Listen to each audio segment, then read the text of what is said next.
नमस्कार। अगस्ती संहिता वाचन में आप सभी का स्वागत है।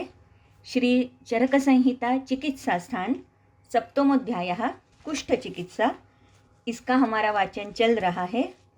कल हम श्लोक नंबर 96 तक आए थे, जहाँ पर हमने बहुत सारे लेपों का वर्णन देखा था और बहुत सारे लेप कैसे उसका उपयोग किया जाता है, यहाँ तक हम आए थे। तो श्लोक नंबर 96, ये शैरिषि त्वक पुष्पम, यहाँ तक हम आए थे।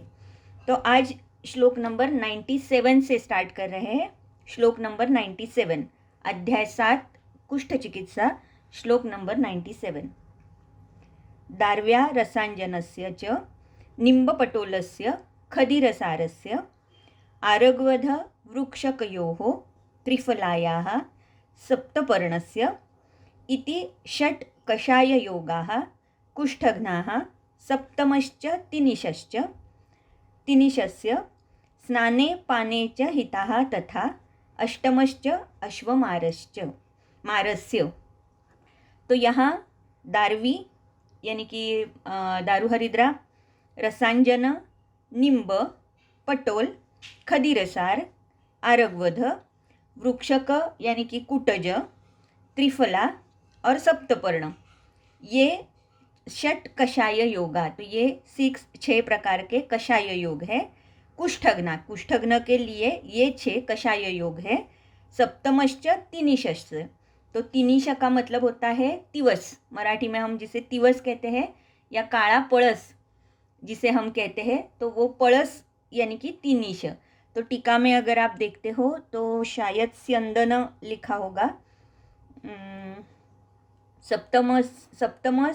सप्तमः तिनिशस्य, अष्टमो अश्वमारस्य। अच्छा, से तिनिश इतना ही लिखा है। तो तिनिश का मतलब है काला पळस, स्यंदन जिसे कहते हैं, और जिसका लैटिन नाम है यूजेनिया यूजेनेसिस। तो ये एक बहुत अच्छा अलग सा नाम है, यूजेनिया यूजेनेसिस। तो याद में रहने के लिए बहुत अच्छा नाम है ये, लेकिन ये काला पळस होता है, इतना ध्यान रखना है। स्नाने पाने च हिताः तथा अष्टमश्च अश्वमारस्य। तो अश्वमार अष्टम है। अश्वमार का मतलब होता है करवीर, श्वेत करवीर। तो जैसे हमने बाकी के भी देखे हैं, श्वेत करवीर पल्लव देखे हैं, या उसका तेल अभी आगे आने वाला है, तो यहाँ पर अश्वमार का मतलब होता है श्वेत करवीर। और कल जिसका उल्लेख मैं कर रही थी कि भले ही ये एक्चुअली विष है, लेकिन कुष्ठ में इसका भी प्रयोग किया जाता है। आलेपनम प्रघर्षणम, तो ये आलेपन के लिए इसका उपयोग होगा, प्रघर्षण के लिए होगा, अवचूर्णन के लिए होगा, या इवन कषाय स्वरूप में भी होगा। तो जैसे मैंने आरग्वधादि कषाय का कहा था, उसी तरीके से ये भी कषाय हम अवगाह के लिए दे सकते हैं। तैल घृत पाक योगे चेष्यन्ते कुष्ठ शांत्यर्थम, तो इसका ही, इसी कषाय का तैल या घृतपाक भी हम बना सकते हैं। इसका मतलब है कि अभ्यंतर पान के लिए जैसे कषाय का उपयोग करेंगे, उसी तरीके से इसे ही सिद्ध तैल का, इसे ही सिद्ध घृत का अभ्यंतर पान या अभ्यंग के लिए भी इसका प्रयोग हम कर सकते हैं। त्रिफला निम्ब पटोलम मंजिष्ठा रोहिणी वचा रजनी एष कषायो अभ्यस्तो निहंती कफपित्तजम कुष्ठम।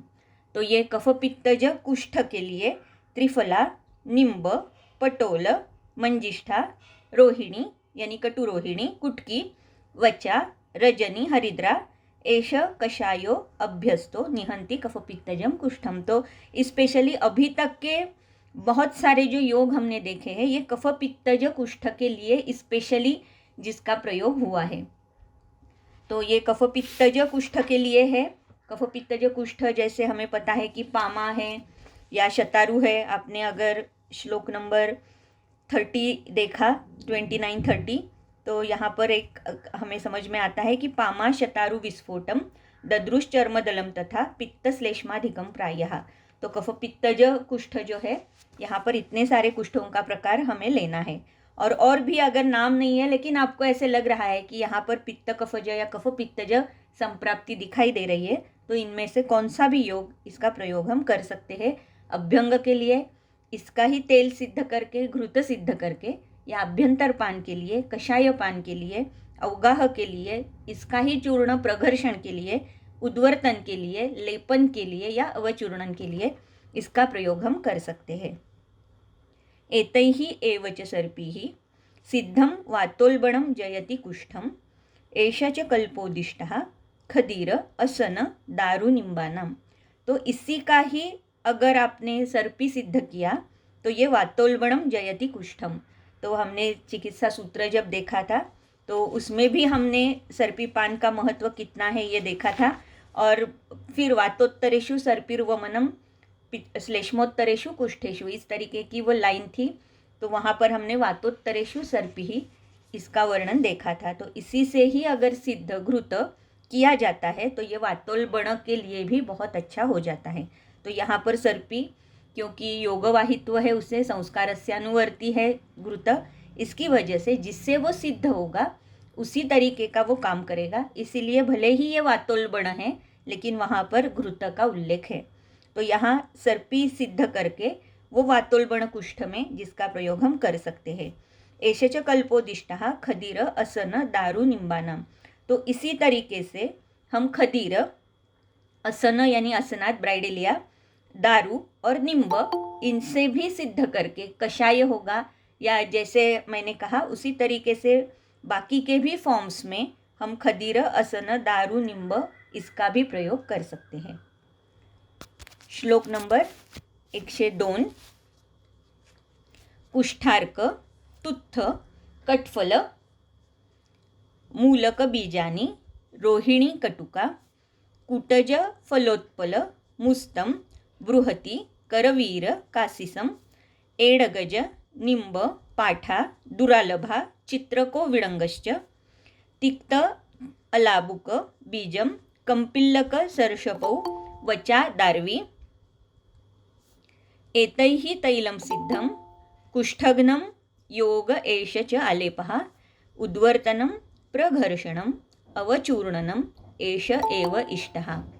तो यहाँ पर अगर हम देखते हैं तो फिर से उद्वर्तन प्रघर्षण के लिए इतने सारे योग आए हैं। तो एक बात हमें याद रखनी होगी कि इतने सारे योग आते हैं फिर भी हम जिसका प्रयोग करते हैं वो कितने थोड़े से ही चूर्णों का प्रयोग करते हैं, जैसे कि दशांग लेप होगा या बहुत ही कमदूषी विषारी लेप होगा, सिर्फ एक 2, 4, 5 मैक्सिमम कि जिसका प्रयोग हम लेपनार्थ करते हैं। लेकिन उद्वर्तन के लिए, प्रघर्षण के लिए, अवचूर्णन के लिए, लेपन के लिए इतने सारे चूर्णों का अगर वर्णन आया हुआ है तो ये सोचने वाली बात है कि हमें भी इसमें से बहुत कुछ हम इसका प्रयोग कर सकते हैं। तो यहाँ पर और भी कुछ योग आए हैं, जैसे कि कुष्ठ, अर्क, तुत्थ, तुत्थ यानी कासिस, कासिस नहीं, तुत्थ यानी मोरचूद, तो उसका भी प्रयोग यहाँ पर हुआ है। तो कुष्ठ में बहुत सारे खनिज द्रव्यों का प्रयोग, तो इतने सारे जो योग है यहाँ पर कि कुष्ठ, अर्क, तुत्थ, तुत्थ यानी कि मोरचूद, कॉपर सल्फेट जिसे हम कहते हैं।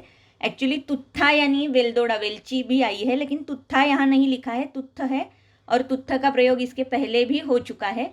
तो यहाँ पर तुत्थ ही होगा यानी मोरचूद ही होगा।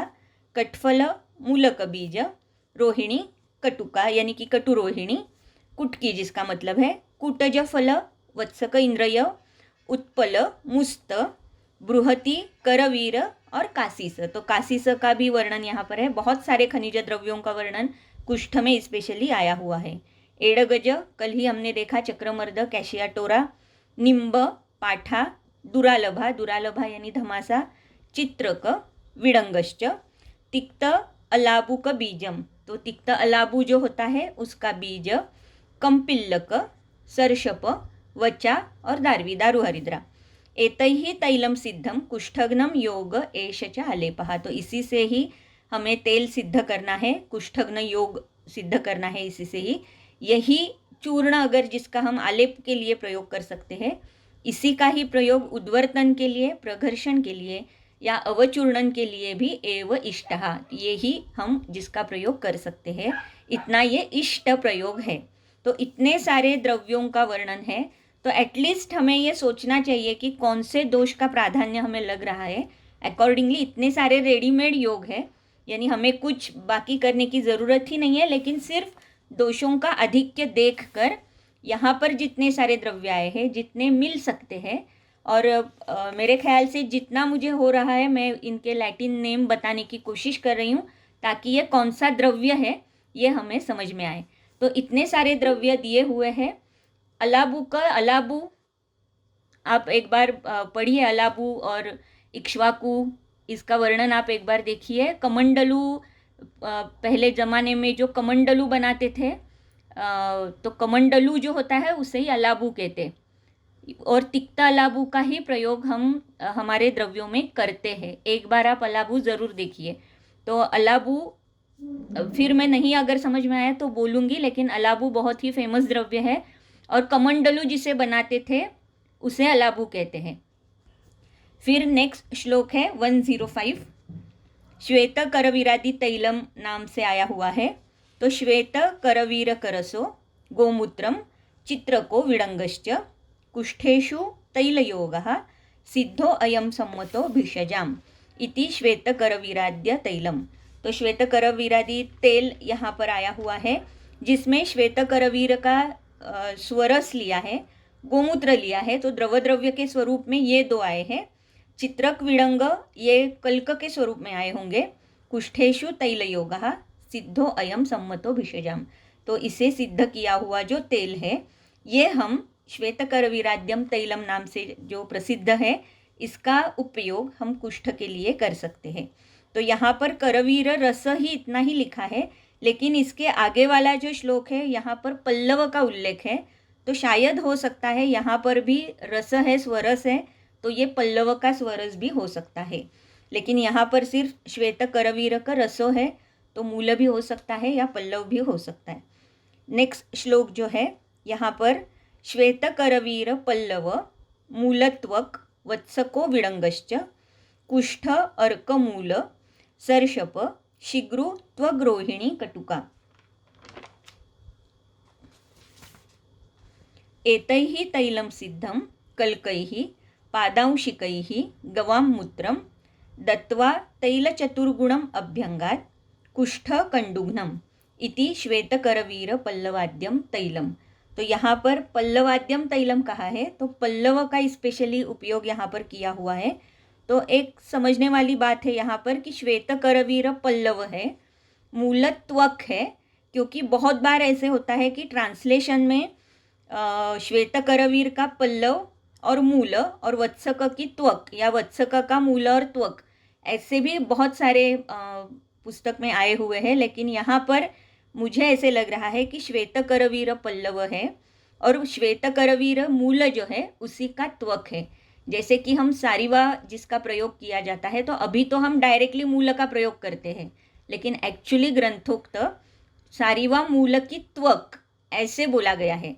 तो मूलत्वक ये हो सकता है यहाँ पर कि श्वेतकरवीर का मूल, लेकिन मूल की त्वक, इसका प्रयोग हमें करना है।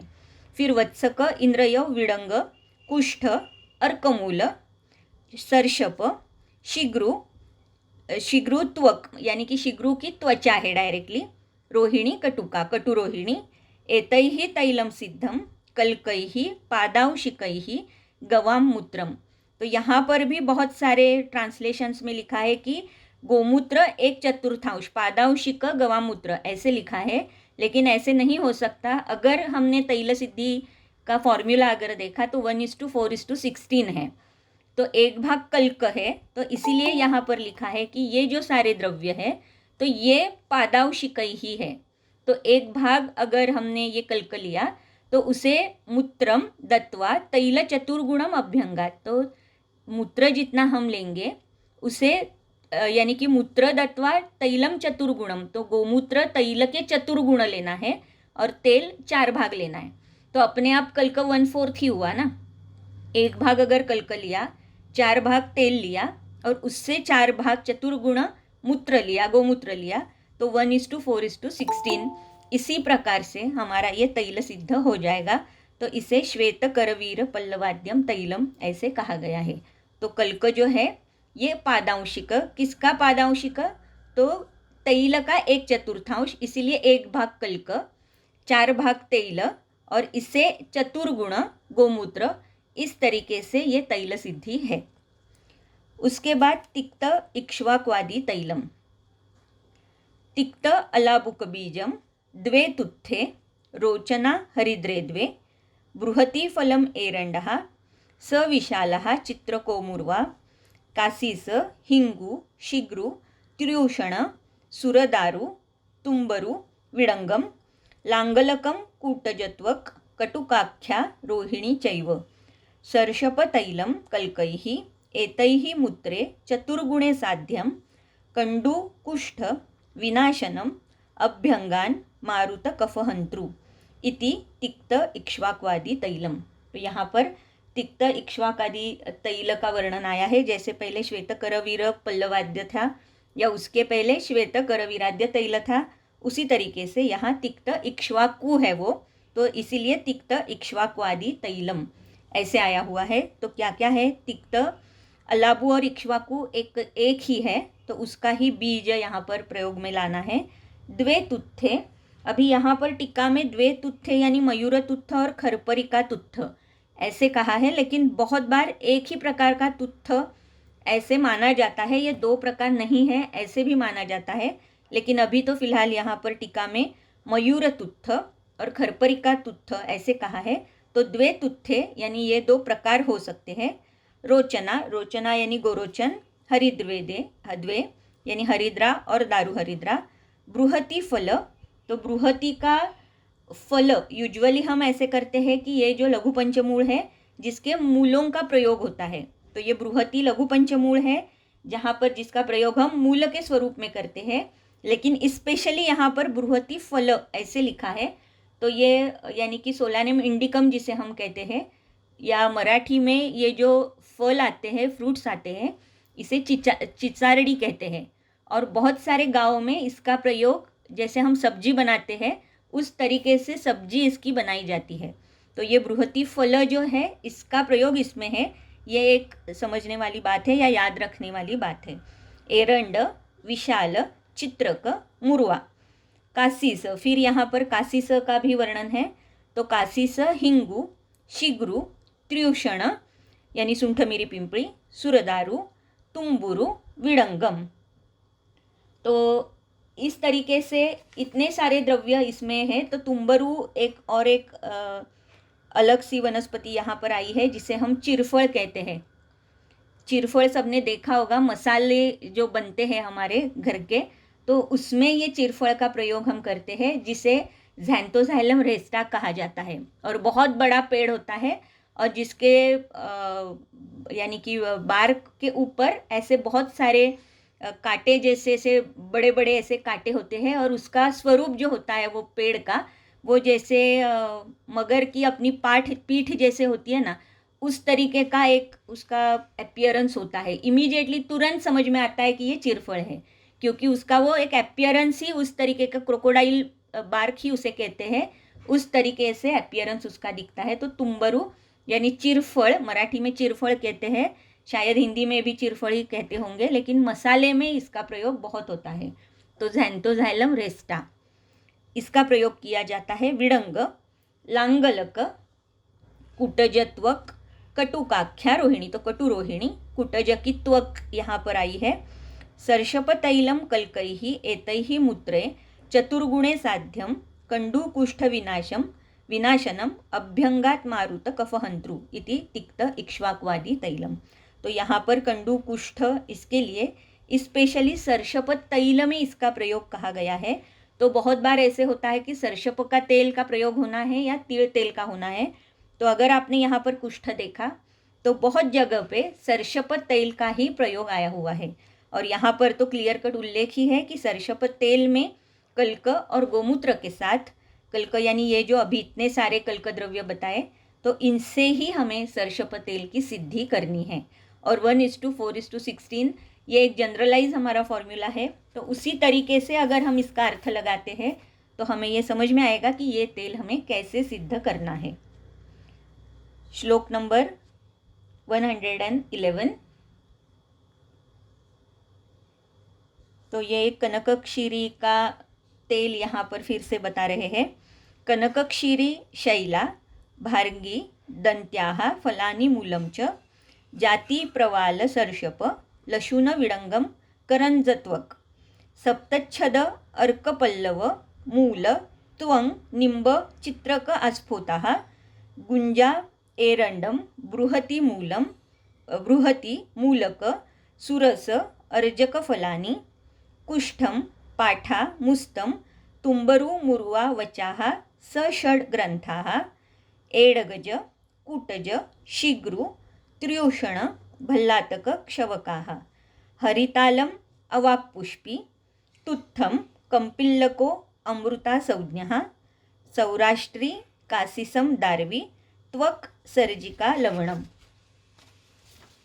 कल्कैः एतैः तैलं करवीरक मूलपल्लवकषाये सार्षपम अथवा तैलं गोमूत्र चतुर्गुणं साध्यं स्थाप्यं कटुक अलाबुनी तत्सिद्धं तेन मंडलानि आशु भिन्द्यात् भिषग अभ्यंगात् कृमिंश्च कंडुंच विनिहन्यात् इति कनकक्षीरी तैलम। तो यहाँ पर ये कनकक्षीरी तैल है और बाकी के द्रव्य तो हम देखेंगे, लेकिन एक महत्वपूर्ण यहाँ पर बात है कि यहाँ पर ये जो सिद्ध किया हुआ तेल है ये किसमें स्थाप्य करना है, किसमें रखना है, तो कटुका अलाबुनी। जो मैं कह रही हूँ कि अलाबू का मतलब होता है कमंडलू। तो कमंडलू वाले जो भोपड़ा जिसे हम कहते हैं दूधी भोपड़ा, उसे ही यहाँ पर अलाबू कहा है। तो ये एक अलग सा वेल वर्ग वाला ये है।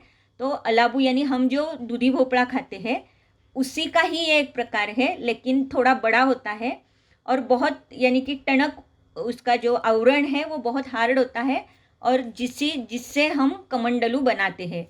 तो वहाँ पर ही ये सारा तेल रखना है और फिर उसका उपयोग करना है। इसका मतलब कि जो उसका जो कटुका अलाबू है उसका संस्कार भी होना यहाँ पर हमें एक्सपेक्टेड है।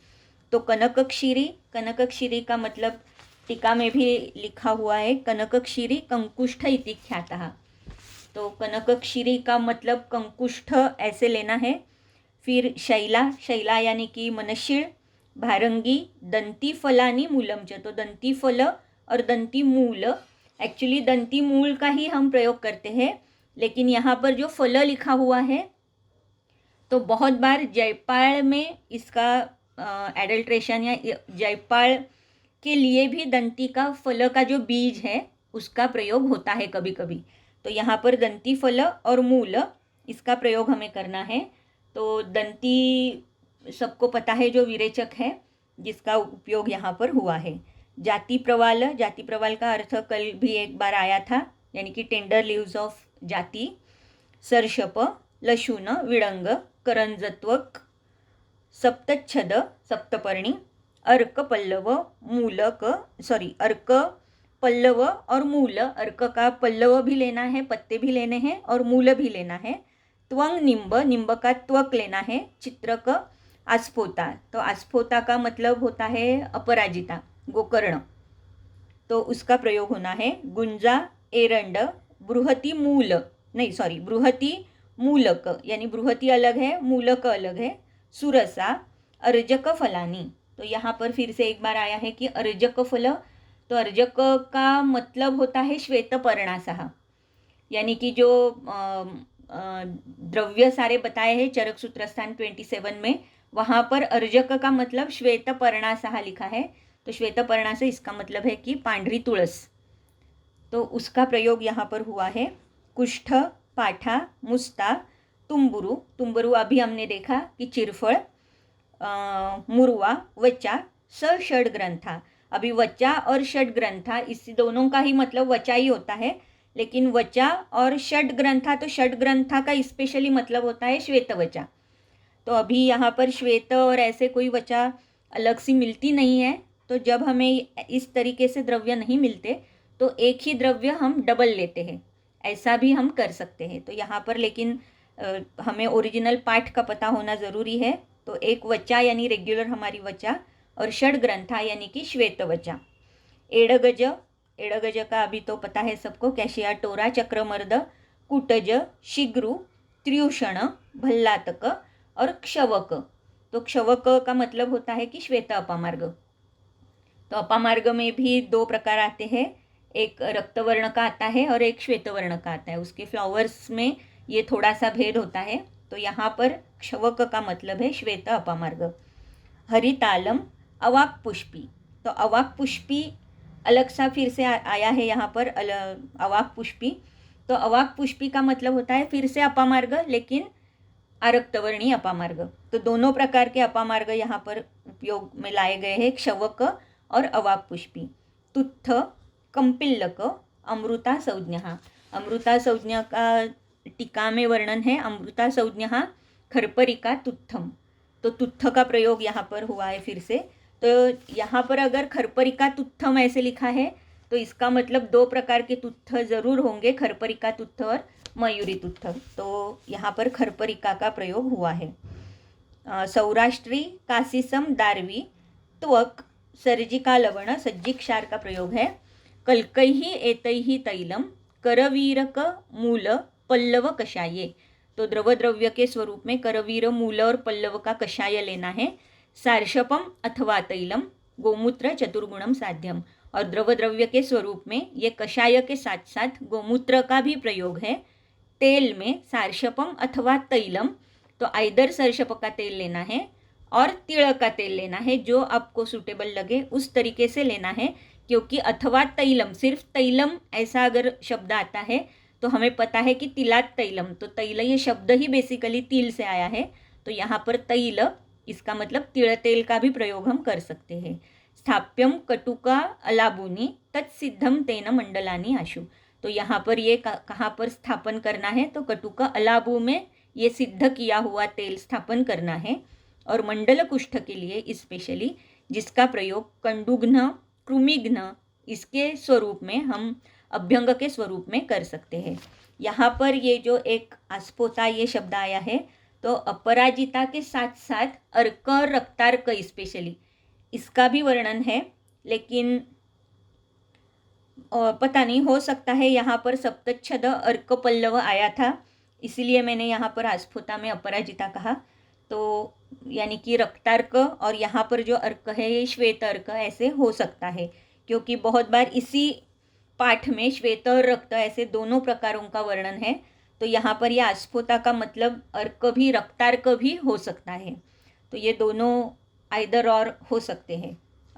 तो रक्तार्क और यहाँ पर उसी के पहले जो श्लोक है सप्तच्छदा अर्क, तो ये अपना श्वेत अर्क इस तरीके से भी हो सकता है। तो ये है कनक क्षीरी तैलम। तो इसका भी प्रयोग मंडल कुष्ठ में स्पेशली किया हुआ है। तो मंडलों को भेदन करने के लिए कंडुघ्न और कृमिघ्न ऐसा इसकी एक फलश्रुति लिखी है, तो उसके लिए ये तेल का प्रयोग हम कर सकते हैं। फिर है सिद्धमे लेपहा। तो सिद्धम के लिए स्पेशली कुछ खास लेप आए हैं। कुष्ठम तमालपत्रम मरीचम समनशीलम सकासिसम तैलेन युक्तम उषितम सप्ताहम भाजने ताम्रे तेन आलिप्तम सिद्धमम सप्ताहाद वेति तिष्ठतो घर में मासान्नवम किलासम स्नानम मुक्त्वा विशुद्ध तनोह इति सिद्धमे लेपः। तो सिद्धम के लिए कुछ जो लेप है जिसमें कुष्ठ, तमालपत्र, मरीच, मनशिला, कासीस, तैलेन युक्तम उषितम सप्ताहम भाजने ताम्रे। तो ये जो सारे द्रव्य है ये तैल में सिर्फ रखने हैं, यानी ऐसे कहीं पर भी नहीं कहा है कि इसे तैल सिद्ध करना है। युक्तम उषितम ऐसे कहा है, तो तैल सिद्धि के बारे में कहीं पर भी नहीं बता रहे हैं। तो उषित का मतलब होता है एक्चुअली कि बहुत बार उषित का मतलब होता है कि शीळ, जिसे हम स्टेल कहते हैं। तो इसका मतलब है कि 7 दिन उसमें रखना है। तो 7 दिन रखना है यानी कि यानी कि तैल सिद्ध नहीं करना है, सिर्फ ये चूर्ण डालकर रखना है। तो इसीलिए यहाँ पर ये 7 दिन रखना है। भाजने ताम्रे, तो भाजने ताम्रे, भाजन का मतलब होता है एक्चुअली कि भेषज स्थापन स्थानम, यानी कि कहाँ पर वो भेषज रखना है उसे भाजन कहते हैं। तो इसके पहले वाला जो तेल था कनक क्षीरी तैल, जहाँ पर हमने देखा कि कटुका अलाबू में वो स्थापन किया था, तो ये कटुका अलाबू भी क्या है एक्चुअली भाजन है, जहाँ पर द्रव्य रखा जाता है, जहाँ पर औषधि द्रव्य रखा जाता है। तो मदन कल्प जो है कल्पस्थान में चिकित्सा अपने चरक में, तो मदन कल्प में भी इसका वर्णन आया हुआ है, चरक कल्पस्थान अध्याय 1। जहाँ पर ये भाजन शब्द आया हुआ है। तो द्रव्य का यानी कि वामक द्रव्य जो है तो उसमें गुणोत्कर्ष कैसे होंगे, वामक ही नहीं, सिर्फ वामक है, विरेचक है या कौन सा भी औषधि द्रव्य है तो उसमें गुणोत्कर्ष कैसे हो सकता है। तो कहाँ कौन कौन से फैक्टर्स पर ये डिपेंडेंट है, तो देश, काल, गुण, भाजन, संपत, वीर्य, ऐसे बहुत सारे फैक्टर्स दिए हुए हैं। तो कहाँ पर ये औषध रखा हुआ है इसके ऊपर भी ये डिपेंड करता है। तो भाजन यानी कि एक्चुअली भेषज स्थापन स्थानम, तो इसका मतलब है कि जो बर्तन होगा जहाँ पर हम रख रहे हैं, जिसमें हम रख रहे हैं, उसे भी हम भाजन कह सकते हैं। तो यहाँ पर जो है, यहाँ पर भाजने ताम्रे ऐसे लिखा है, तो ताम्र के भांड में, ताम्र के पॉट में ये सारा तैल, उसके साथ इतने सारे चूर्ण ऐसे हमें रखना है 7 दिन के लिए। तेन आलिप्तम सिद्धम सप्ताहाद वेति तिष्ठतो घर में। और अगर ये हम इसका प्रयोग कर रहे हैं तो 7 दिन में सिद्धम का नाश हो सकता है। लेकिन क्या करना है, तिष्ठतो घर में, यानी कि आतप सेवन वहाँ पर करना है। मासाद नवम किलासम स्नानम मुक्त्वा विशुद्ध तनो हो। और किलास कुष्ठ अगर नव है तो 1 मास के लिए अगर इसका लेप हम लगाते हैं या ये जो तेल है इसका आलेपन अगर हम करते हैं तो किलास कुष्ठ भी इसे अच्छा हो सकता है। लेकिन एक कंडीशन यहाँ पर रखी है कि स्नान नहीं करना है, लेकिन तनु कैसी होनी चाहिए, विशुद्ध होनी चाहिए। यानी कि विशुद्ध तनु हो सकता है ऐसे नहीं है, एक्चुअली वैसे ही है। क्योंकि हमने देखा है कि लेप कब लगाना है, तो पहले कोष्ठ शुद्धि होना आवश्यक है, रक्तस्रावण होना आवश्यक है, और उसके बाद ही हम लेप लगा सकते हैं। तो विशुद्ध तनो का मतलब हो सकता है कि पहले संशोधन करना है, रक्त विस्रावण करना है, और उसके बाद ये सारे लेप लगाने हैं। तो किलास कुष्ठ में या सिद्धम में भी ये लेप जो है बहुत एक वैशिष्ट्यपूर्ण लेप आया हुआ है, जहाँ पर तैल की सिद्धि नहीं है, सिर्फ तैल में इतने सारे द्रव्यों का प्रयोग करना है और 7 दिन के लिए ताम्र के भाजन में उसे रखना है। इस तरीके से ये अलग सा एक योग आया है। लेकिन तिष्ठतो घर में ऐसे कहा है तो सिद्धम, जैसे हमने देखा था कि एल माधवन सर का जो बुक का मैंने कंपैरिजन देखा था, तो वहाँ पर हमने देखा था कि सिद्धम कुष्ठ ये सोरियासिस के साथ भी उन्होंने कंपेयर किया था। तो सोरियासिस के पेशेंट्स को हम हमेशा आतप सेवन का एक उपाय बताते हैं, तैल लगाने के बाद आतप सेवन करना है, या इवन श्वित्र में भी ये आतप सेवन का प्रयोग है, या इवन इसी श्लोक अध्याय में इसके पहले वाले कुछ श्लोकों में भी हमने देखा कि जहाँ पर आतप सेवन का उल्लेख है। तो इस तरीके से ये यहाँ पर भी आतप सेवन का उल्लेख है। श्लोक नंबर 119, सर्षप करंज कोशातकीनां तैलानि अथ इंगुदीनां च कुष्ठेषु हितानि आहुः तैलम यच्चापि खदीर सारस्य। तो यहाँ पर कुछ तैलों के बारे में बता रहे हैं कि सरषप तेल का प्रयोग हम कर सकते हैं, करंज तेल का प्रयोग कर सकते हैं, कोशातकी का प्रयोग हम कर सकते हैं, इंगुदी का कर सकते हैं। तो यहाँ पर सरषप है, ये भी बीज है, करंज तेल जो निकालते हैं वो भी बीज से निकालते हैं, कोशातकी यानी कि रिजगोल्ड जिसे हम कहते हैं, दोड़क, लेकिन ये जो दोड़क है ये जो हम सब्जी में जिसका प्रयोग होता है ये नहीं होता। तो ये यानी कि रान दोड़क जिसे कहते हैं, बड़ा वाला थोड़ा होता है, लेकिन वो रिज गोल्ड ही है, इसे कोशातकी हम कहते हैं। और एक्चुअली लुफा एक्यूटांगुला उसे कहते हैं। तो उसके जो बीज है फल के, उसका तेल शायद निकल रहा होगा, मुझे वो पता नहीं है कि उससे तेल होता है क्या। लेकिन यहाँ पर अगर हम सारे इंगुदी, ये सारे बीज के तेल यहाँ पर दिखाई दे रहे हैं, तो हो सकता है कि कोशातकी के भी जो बीज है उससे कुछ शायद तेल निकलता होगा। मैंने कभी देखा नहीं है, लेकिन ये बाकी के सारे जो है ये बीज के ही तेल है। इंगुदी का भी तेल हमने निकाला है, लेकिन कोशातकी का मुझे पता नहीं है। लेकिन अगर बाकी का हम देखते हैं तो हो सकता है कि इसके भी बीजों का तेल निकलता होगा। कुष्ठेषु हितानि आहुः तैलम यच्चपि खदीर सारस्य। और खदीर सार के साथ अगर इसका, क्योंकि खदीर हमें पता है कि सबसे यानी कि कुष्ठघ्न में श्रेष्ठ हमेशा खदीर आया हुआ है, तो खदीर सार के साथ अगर ये तेलों का प्रयोग होता है तो अर्थात ये कुष्ठेषु हितानि आहुः तैलम, तो ये सारे तेल कुष्ठघ्न के स्वरूप में बहुत ही श्रेष्ठ हो जाते हैं। उसके बाद है श्लोक नंबर 120 और 121। तो यहाँ पर ये विपादिका हर घृत तैल जो कहा है, तो एक्चुअली ये जीवन्त्यादि यमकम है। जीवन्त्यादि यमकम सबको पता है, ये बहुत फेमस द्रव्य है जो हम विपादिका में जिसका प्रयोग हम करते हैं। तो यहाँ पर जीवंती, मंजिष्ठा, दार्वी, कंपिल्लक, पयस्तुत्थम, एष घृततैलपाकः सिद्धः, सिद्धे च सर्जरसः, देयः स मधुच्छिष्टो, विपादिका तेन शाम्यते अभ्यक्ता, चर्मैककुष्ठकिटिभं, कुष्ठम शाम्यति अलसकम च इति विपादिका हर घृत तैले। तो घृत तैले, इसका मतलब घृत अलग तैल अलग ऐसा नहीं है। तो ये यमक स्नेह है, घृत और तैल एक साथ जिसकी सिद्धि हुई है। तो ये जीवंती, मंजिष्ठा, दार्वी, यहाँ पर जो पयस्तुत्थम कहा है, तो कुछ लोग ऐसे कह रहे हैं कि पयस का मतलब क्वाथ होता है, इनका क्वाथ बनाना है। लेकिन कुछ लोगों का अर्थ ऐसा होता है कि यहाँ पर दूध का प्रयोग करना है। तो ये दोनों हमें याद रखने होंगे। हो सकता है दूध भी ये हो सकता है। तो पयस्तुत्थम और तुत्थ है, उसमें घृत तैल पाक सिद्ध करना है। सिद्ध होने के बाद उसमें सर्जरस और मधुच्छिष्ठ यानी कि मेण जिसे हम कहते हैं वो उसमें डालना है। और उसका लेप लगाने से, अभ्यंग करने से ये चर्मैक कुष्ठ, किटिभ और अलसक और विपादिका, इनका हरण करने के लिए इसका अभ्यंग बहुत महत्वपूर्ण है। तो ये जीवन्त्यादि यमकम है एक्चुअली।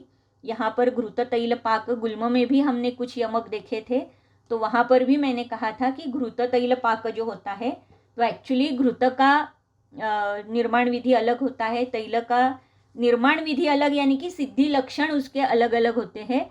जैसे कि यथा ते फेनोद्गमस तैले होते हैं और फेन शांतिश्च सर्पिशी होती है।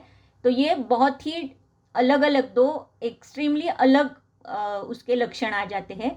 लेकिन जब हम यमक स्नेह सिद्ध करते हैं तो कुछ लोगों का कहना ये होता है कि तेल अलग सिद्ध करना है, घृत अलग सिद्ध करना है और फिर दोनों का कॉम्बिनेशन करना है। लेकिन हम जो करते हैं या यूजुअली जो किया जाता है, क्योंकि अगर ऐसे होता तो उसे यमक नहीं कहते, तो इसके लिए एक साथ ही इसकी सिद्धि होना आवश्यक है। तो तैल और घृत एक साथ ही बनाना है, लेकिन सिर्फ फेन के ऊपर डिपेंडेंट नहीं रहते हुए जो कल्क है उसकी वर्ती कैसे होती है, उसका यानी कि उसमें जलीय अंश है कि नहीं, ये जो हम देखते हैं उस तरीके का भी और एक परीक्षण हमें करना ज़रूरी है। तो यहाँ पर घृत और तैल पाक ऐसे ही शब्द आया है, घृत तैल पाक। अगर ये अलग अलग होता तो घृत सिद्धि और तैल सिद्धि ऐसे कहा होता, तो यहाँ पर ये एक ही साथ दिया हुआ है। तो कल्क की वर्ती करके भी हम इसका प्रयोग कर सकते हैं। ये जो जीवन्त्यादि यमकम है उसका और एक वर्णन चरक में सिद्धि स्थान में आया हुआ है। तो वहाँ पर भी हम ये देख सकते हैं, चरक सिद्धि स्थान अध्याय 4 स्नेह व्यापारी की सिद्धि जो अध्याय है, तो वहाँ पर पित्तघ्न अनुवासन कुछ आए हैं। पहले वातघ्न है, फिर पित्तघ्न है, कफघ्न है, इस तरीके से कुछ अनुवासनों का प्रयोग है। तो वहाँ पर पित्तघ्न अनुवासन में एक जीवन्त्यादि यमकम का उल्लेख है। तो वहाँ पर जाकर देखिए वो पाठ और ये पाठ, उसमें बहुत अंतर है। वो अलग ही पाठ है, ये अलग ही पाठ है, लेकिन विपादिका के लिए जिसका प्रयोग होता है वो यही पाठ है। तो इस पाठ से बनाया हुआ घृत और तैल, जिसे हम जीवन्त्यादि यमकम कहते हैं, उसका प्रयोग हम स्पेशली विपादिका में करते हैं। उसके बाद श्लोक नंबर 122, किण्वम वराहरुधिरम पृथ्विका सैंधवम च लेपः स्यात्, लेपो योज्यः कुस्तुम्बुरुणि कुष्ठम च मंडलनुत। तो यहाँ पर मंडलनुत कुष्ठ के लिए यानी कि मंडल कुष्ठ के लिए इतने सारे लेप आए हैं। तो किण्व मैंने कहा था कल कि सूरा बीज, जिससे हम नेक्स्ट वाला आसवारिष्ट या सूरा बना सकते हैं, उसे हम किण्व कहते हैं। वराह रुधिरम, वराह का रक्त, पृथ्वी का ये एक थोड़ा सा अलग सा शब्द यहाँ पर आया हुआ है। तो पृथ्वी का मतलब है एक्चुअली कि स्थूल जीरक, श्याम वर्ण स्थूल जीरक, ऐसे उसका अर्थ मैंने देखा है। तो कलौंजी जीरे जिसे कहा जाता है, तो कलौंजी जीर उसका यहाँ पर उपयोग शायद किया हुआ है। सैंधवम च लेपः स्यात् लेपो योज्यः कुस्तुम्बुरुणि कुष्ठम च मंडलनुत। तो कुस्तुम्बुरु इसका मतलब है धान्यक। ये तो आया हुआ है चरक कल्पस्थान में भी आया हुआ है, जहाँ पर मदन फल का यानी कि पहला जो अध्याय है चरक कल्पस्थान 1, उसमें उत्कारिका कैसे बनानी है, मोदक कैसे बनाने हैं, ऐसे 20 प्रकार के अलग अलग कषाय दिए हैं। तो उसमें ये कुस्तुम्बुरु का वर्णन आया हुआ है। तो कुस्तुम्बुरु यानी धान्यकम, कोथिंबीर जिसे हम कहते हैं मराठी में। तो कुस्तुम्बुरु यानी कोथिंबीर। पृथ्वी का यानी कि कलौंजी जीरं। ये कलौंजी जीरं यानी कि ये मैंने देखा है, तो वहाँ पर श्यामवर्णः स्थूल जीरकः ऐसे उसका वर्णन है। तो शायद हो सकता है कि वो कलौंजी जीरं हो सकता है। तो यहाँ पर पृथ्वी का और कुस्तुम्बुरु ये 2 शब्द एक अलग थे। कुस्तुम्बुरु का लेकिन वर्णन है चरक कल्पस्थान में भी, तो वो है धान्यकम या कोथिंबीर। फिर पुतिक दारु जटिलाः पक्वसूरा क्षौद्र मुद्गपर्ण्यो च लेपः काकनासो मंडलकुष्ठापः सिद्धः। तो यहाँ पर भी मंडलकुष्ठ के लिए पहला आया है, वो है पुतिक। तो पुतिक यानी पुति करंज। बहुत बार हम सिर्फ करंज ही हमें पता होता है, मैक्सिमम लता करंज पता होता है, लेकिन पुति करंज नाम से भी बहुत बड़ा वृक्ष आता है और जिसका प्रयोग भी हम कुष्ठघ्न के स्वरूप में करते हैं। और बहुत बार पुति करंज का वर्णन इस अध्याय में भी आया है। तो पुति करंज का बहुत बड़ा पेड़ होता है, बहुत जगह पर होता है, लेकिन सिर्फ हमें वो समझ में नहीं आता कि ये पुति करंज है। तो पुति करंज यानी कि होलेप्टेलिया इंटीग्रिफोलिया, बहुत बड़ा पेड़ होता है और उसका प्रयोग हम कुष्ठ में बहुत बार करते हैं।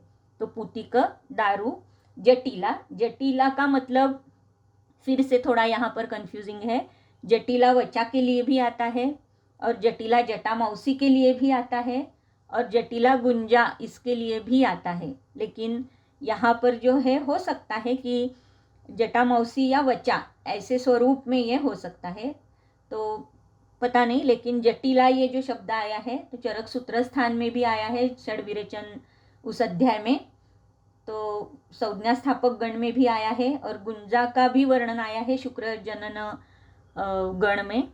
तो पता नहीं यहाँ पर क्या अपेक्षित है, लेकिन जटिला नाम से वचा भी है, जटा मौसी भी है, ये दोनों तो एटलीस्ट हम जिसका प्रयोग कर सकते हैं।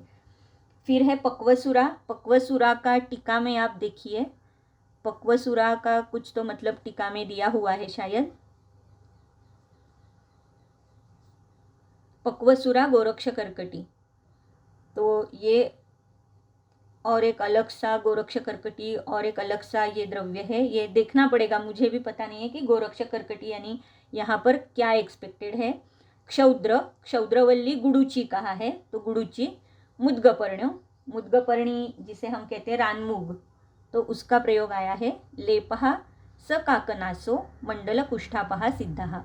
तो यहाँ पर ये काकनासा करके जो वनस्पति है, तो एक्चुअली आज तक जिसे हम काकनासा कहते थे, तो वो अभी थोड़ा सा उसमें चेंज हो रहा है। जब मैं स्क्रीन शेयर करूँगी जैसे लास्ट टाइम किया था, तो एक जस्ट आउट ऑफ क्यूरियासिटी आपको वो दिखाना चाहूँगी कि काकनासा करके जो पहले वाली वनस्पति हम सोचते थे ब्लैक कलर की, तो वो अभी वृश्चिकाली नाम से प्रसिद्ध हो चुकी है और सच में वो देखा जाए तो वो वृश्चिक जैसे ही दिखाई देती है। और काकनासा का एक अलग सा अभी द्रव्य आइडेंटिफाई हुआ है, तो कभी अगर मौका मिलता है तो मैं दोनों फोटोग्राफ्स आपको दिखाऊंगी। तो काकनासा जो हम पहले देखते थे तो वो थोड़ा सा अलग है, जिसे अभी वृश्चिकाली कहा जाता है और वो वृश्चिक जैसे ही दिखाई देता है। तो वो थोड़ा सा मैं देखती हूँ, जब मुझे मौका मिलता है इसके दोनों के फोटोग्राफ्स आपको दिखाती हूँ। फिर है मंडल कुष्ठापः सिद्धा। तो ये मंडल कुष्ठ के लिए बहुत सिद्ध ऐसे लेप है। चित्रक शोभांजनको गुडुची अपामार्ग देवदारुणी खदिरो धवश्च लेपः श्यामादंती द्रवंती च लाक्षा रस अंजन ऐला पुनर्नवा चेती कुष्ठिनो लेपः। तो यहाँ पर इतने सारे लेप है। दधिमंड युता सर्वे देयाः षण् मारुत कफ कुष्ठघ्ना। तो यहाँ पर 6 मारुत कफ कुष्ठघ्न वातकफज कुष्ठ के लिए 6 लेप आए हुए हैं, जो दधिमंड के साथ जिसका प्रयोग करना है। दधिमंड बहुत ही सूक्ष्म होता है सर होता है, उष्ण होता है, तो इसके लिए शायद दधिमंड के साथ स्पेशली लिखा हुआ है कि दधिमंड के साथ ये सारे लेप वात कफज कुष्ठ के लिए जिसका प्रयोग हमें करना है। तो चित्रक, शोभांजन, गुडुची, अपामार्ग, देवदारू, खदीर, धव, ये एक फिर अलग से वनस्पति आई है। तो धव का मतलब होता है मराठी में जिसे हम धावड़ा कहते हैं, तो धावड़ा यानी कि धव। चरक सूत्र स्थान में इसका धव का उल्लेख आया हुआ है, जहाँ पर कंडू कोट के लिए या पीड़का के लिए, शोथ के लिए उद्वर्तन में इसका प्रयोग आया है। तो चरक सूत्र स्थान 3 आरगवदीय बाह्य शोधन के लिए या बाह्य लेपन के लिए सारे उसमें बहिपरिमार्जन के लिए जो द्रव्य आए हुए हैं उसमें ये धव का वर्णन है। आप एक बार वहाँ पर ज़रूर देखिए। तो धव यानी कि धावड़ा। फिर बाद में खदीर पता है, श्यामा दंती द्रवंती च। श्यामा यानी कि पता है सबको, श्यामा का मतलब होता है त्रिवृत। अभी यहाँ पर भी थोड़ा सा एक कन्फ्यूजन वाली बात होती है। जो बाज़ार में हमें मिलता है तो वो श्वेतवर्णी ऐसे बड़े बड़े टुकड़े मिल जाते हैं। तो एक्चुअली त्रिवृत या श्यामा का मतलब होता है कि कृष्णवर्णी ये हमें मिलना चाहिए, लेकिन जो एक्चुअली बाज़ार में हमें उपलब्ध होता है वो कैसे होता है, श्वेतवर्ण का होता है। तो एक्चुअली कृष्णवर्णी जो त्रिवृत है इसीलिए तो उसे श्यामा कहा जाता है ना। तो ये श्यामा जो है तो अपरक्यूलेना थर्पेंटम करके थर्पेथम सॉरी, तो इस नाम से वो एक्चुअली होता है। लेकिन अभी जो हमें मिलता है वो मारीमिया पल्टेटा करके एक अलग सी स्पीसीज हमें मिलती है। तो ये थोड़ा सा एक याद रखने वाली बात है कि कृष्णवर्ण का त्रिवृत एक्चुअली जिसका प्रयोग हम विरेचन के लिए करते हैं वो श्यामा होनी चाहिए। फिर है दंती और द्रवंती। तो द्रवंती का मतलब भी दंती भेद ऐसे कहा है, लेकिन जो शब्दकोश है उसमें मोगली एरंड ये भी एक उसके लिए पर्याय आया है। तो हो सकता है कि मोगली एरंड यानी जैट्रोफा जिसे हम कहते हैं, जैट्रोफा कर्कस, तो उसका प्रयोग भी द्रवंती के स्वरूप में किया जाता है मे बी। लेकिन द्रवंती यानी दंती भेद ऐसे कहा है। तो दंती के बारे में तो हमें पता है, लेकिन द्रवंती यानी कि एग्जैक्ट कौन सा द्रव्य लेना है वो पता नहीं है। तो मोगली एरंड हो सकता है यानी जैट्रोफा हो सकता है। फिर इसके बाद है लाक्षा रसांजन एला पुनर्नवा चेती कुष्ठिनो लेपहा। तो लाक्षा रसांजन एला पुनर्नवा ये सारे कुष्ठ के लिए लेप आए हैं और ये 6 प्रकार के लेप आए हैं। षण मारुत कफ कुष्ठग्ना। तो यहाँ किण्व से लेकर अगर एक एक लाइन हम लेते हैं तो ये 6 प्रकार के लेप है जो दधिमंड के साथ जिसका लेपन हमें करना है वात कफज कुष्ठ के लिए स्पेशली। उसके बाद है एडगज, कुष्ठ, सैंधव, सौवीरक सर्षपैः कृमिघ्नैश्च कृमिकुष्ठमंडलाख्यम दद्रुकुष्ठम च शमम उपैति। तो दद्रुकुष्ठ और मंडल और कृमि इनके लिए एक अलग सा योग आया हुआ है। एडगज, कुष्ठ, सैंधव, सौवीरक और सर्षप। तो इसका यानी कि ये सौवीरक में मिक्स करके इसका प्रयोग हमें करना है। तो ये कृमि कुष्ठ के लिए, मंडल के लिए और दद्रु कुष्ठ के लिए स्पेशली जिसका बहुत महत्व है। तो ये कफ पित्तज दद्रु जो है स्पेशली कफ पित्तज इस प्रकार का है, तो इसमें इसका प्रयोग हुआ है। एडगजः सर्जरसो मूलकबीजं च सिद्मकुष्ठानां कांजिकयुक्तं तु पृथं मतम इदम उद्वर्तनम लेपहा। तो ये कांजी में यहाँ पर जैसे सौवीरक में था तो सौवीरक का मतलब भी एक कांजी हम ले सकते हैं। यहाँ पर भी ये कांजी में युक्त करके एडगज, सर्जरस, मूलक बीज ये सिद्ध कुष्ठ के लिए स्पेशली ये कांजी में डालकर या कांजी में मिक्स करके फिर उसका लेप या उद्वर्तन करने के लिए कहा गया है। तो ये पृथक पृथक जिसका प्रयोग हो सकता है, एडगज और कांजी, सर्जरस और कांजी, मूलक बीज और कांजी। या अगर आपको ऐसे लगता है कि तीनों एक साथ जिसका प्रयोग हम कर सकते हैं तो वो भी पॉसिबल है, लेकिन यहाँ पर जो वर्ड टू वर्ड ट्रांसलेशन हम देखेंगे तो ये अलग अलग जिसका उपयोग कांजी में मिक्स करके करना है। फिर है ये श्लोक नंबर 128। वासा त्रिफला पाने स्नाने च उद्वर्तने प्रलेपे च बृहति सेव्य पटोलाः ससारिवा रोहिणी चैव।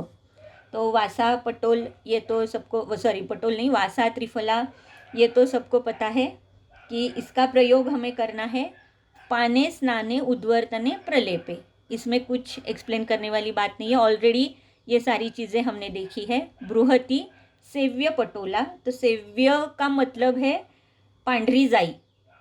तो एक्चुअली जाई तो पांढरी होती है, लेकिन क्यों पांढरी जाई ऐसे ट्रांसलेशन लिखा है पता नहीं।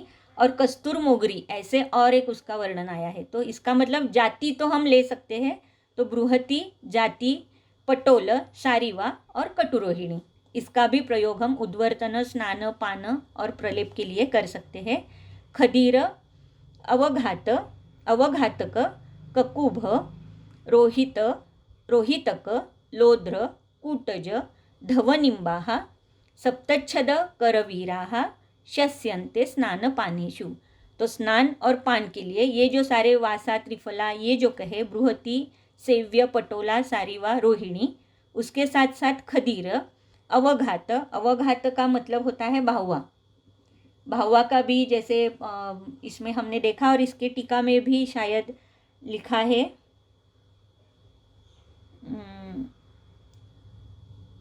अवघातः कर्णिकाकारः। तो कर्णिकाकारः ये जो शब्द है इसका और अवघात ये शब्द चरक कल्पस्थान अध्याय 8 में भी आया हुआ है। तो कैशिया फिस्टुला जिसे हम कहते हैं बाहुआ, तो ये अवघात यानी बाहुआ। ककुभ, ककुभ का मतलब होता है एक्चुअली, ककुभ यानी अर्जुन ऐसे भी नहीं कहते, लेकिन ककुभ या अर्जुन का एक प्रकार है ऐसे कहा जाता है। तो हमारे कोकण एरिया में बहुत बार ऐसे होता है कि अर्जुन के साथ साथ उसी तरीके से एक किंजर नाम की वनस्पति आती है और एक वनस्पति, दो ऐसी है कि जो बहुत सारी अर्जुन के साथ मिलती जुलती है। तो शायद ककुभ यानी कि उनमें से कोई एक वनस्पति होती होगी, लेकिन अर्जुन का एक प्रकार, इस तरीके से हम अभी तो ककुभ का शब्दशः वर्णन कर सकते हैं या ट्रांसलेशन कर सकते हैं। रोहितक सबको पता है, रक्तरोहिड़ा यानी अमूरा रोहितकु, वो उसका प्रयोग करना है। लोध्र है, कूटज है, धव धावड़ा मैंने कहा ऑलरेडी, निम्ब, सप्तच्छद करवीराः शस्यन्ते स्नान पानेषु। तो ये भी सारा स्नान और पान के लिए इतने सारे द्रव्यों का प्रयोग हम कर सकते हैं। तो मेरे ख्याल से आज हम यहीं पे रुकते हैं। जो आगे वाला श्लोक है, जल वाप्य लोह केशर पत्र प्लव चंदनम मृणालानी भागोत्तराणी सिद्धम प्रलेपनम पित्त कफकुष्ठे। तो पित्त कफकुष्ठ के लिए इतने सारे ये जो स्नान, पान, उद्वर्तन, प्रलेप, ये जो 128 से जो इतने सारे योग आए हैं, ये स्पेशली पित्त कफकुष्ठ के लिए आए हैं, ये याद में रखना है। और यहाँ से यानी कि श्लोक नंबर 130 से हम नेक्स्ट लेक्चर में इसका वाचन करेंगे। तो आज के लिए मैं यहीं पे रुकती हूँ। बहुत बहुत धन्यवाद। जितने द्रव्यों का वर्णन मुझे समझ में आया उतना करने का प्रयास किया है। बहुत बहुत धन्यवाद।